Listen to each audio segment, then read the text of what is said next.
সুপ্রিয় দর্শক আসসালামু আলাইকুম। Welcome back to my channel cooking studio by Arin. আজকের পর্বে আপনাদেরকে একটি ডিম আর 2টি আলু দিয়ে দারুণ মজার একটি নাস্তা রেসিপি তৈরি করে দেখাবো। হাতে মাত্র 10 মিনিট সময় থাকলে দারুণ মজার এই নাস্তাটিকে আপনারা ঝটপট তৈরি করে নিতে পারবেন। আর নাস্তাটিকে একবার তৈরি করে দেখবেন, পরিবারের সবাই এটাকে অনেক বেশি পছন্দ করবে। নাস্তা তৈরি করার জন্য এখানে আমি 2টি বড় সাইজের আলু খোসা ছাড়িয়ে কেটে এরপর ভালো করে সিদ্ধ করে নিয়েছি। এরপর এখানে আমি একটি চালনির মধ্যে নিয়েছি আর নিচে একটি বোল নিয়েছি। তো এখন আমি আলুগুলোকে এইভাবে চেলে নিচ্ছি।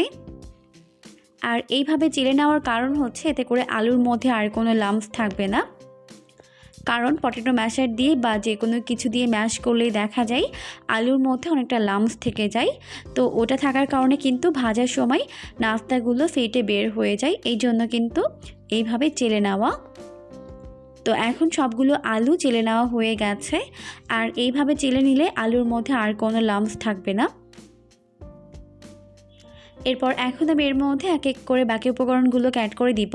প্রথমে দিয়ে দিলাম 1/2 চামচ পরিমাণ লবণ আর 1 চামচ পরিমাণ দিয়ে দিলাম টেস্টিং সল্ট এখানে স্বাদ বাড়াতে ব্যবহার করেছে। এরপর এখন এর মধ্যে দিয়ে দিলাম একটি ডিম। এরপর দিয়ে দিচ্ছি 4 টেবিল চামচ পরিমাণ ময়দা। আপনারা এখানে ময়দার পরিবর্তে আটা ব্যবহার করতে পারবেন। এরপর এখন এর মধ্যে দিয়ে দিচ্ছি 1 চামচ পরিমাণ লাল মরিচের গুঁড়া। ঝালটা স্বাদ বুঝে কম বেশি করে অ্যাড করতে পারবেন। এরপর এখন এর মধ্যে দিয়ে দিচ্ছি 1 চামচ পরিমাণ চাট মশলা। এরপর এই সমস্ত উপকরণগুলোকে একত্রে খুব ভালো করে মিশিয়ে নিচ্ছি।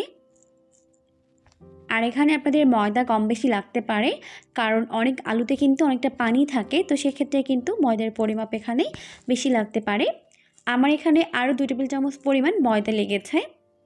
তো খুব ভালো করে মেখে আমি একটি ডো তৈরি করে নিয়েছি। আর এই ডোটিকে একটি সমতল জায়গায় নিয়েছি। এরপর ডোটিকে আমি এইভাবে পাতলা করে বেলে নিচ্ছি। অনেক বেশি মোটা আবার অনেক বেশি পাতলাও হবে না। তো এখন আমি এটাকে কেটে নিচ্ছি।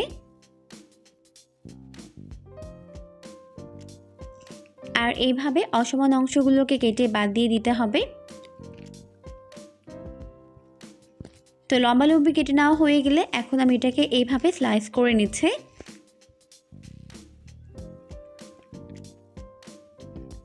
তো এখন কেটে নেওয়া হয়ে গেছে। এখন আমি এগুলোকে ফ্রাই করে নিব। তো এই জন্য চুলা একটা প্যান বসিয়ে দিয়েছি আর যথেষ্ট পরিমাণে সয়াবিন তেল দিয়ে তেলটিকে মিডিয়াম গরম করে নিয়েছি। এরপর এর মধ্যে সবগুলো নাস্তার শেপ দিয়ে দিয়েছে।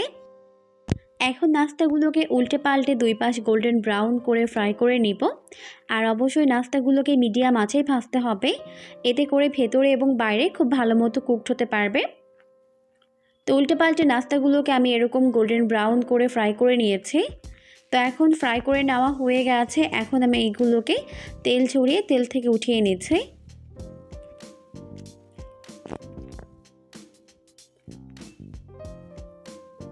তো সবগুলো নাস্তা আমি সেইভাবে ফ্রাই করে উঠিয়ে নিয়েছি।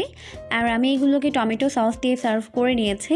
আপনারা এখানে পছন্দ মতো সস কিংবা চাটনি দিয়ে এটাকে সার্ভ করতে পারেন। খেতে দারুণ মজার হয়, অবশ্যই বাসায় ট্রাই করবেন। দেখবেন ছোট বড় সবাই এটাকে অনেক বেশি পছন্দ করবে আর অনেক মজা করে খাবে। পরবর্তী ভিডিও দেখার আমন্ত্রণ জানিয়ে আজকের মতো বিদায় নিচ্ছি। সবাই অনেক বেশি ভালো থাকবেন। আল্লাহ হাফেজ।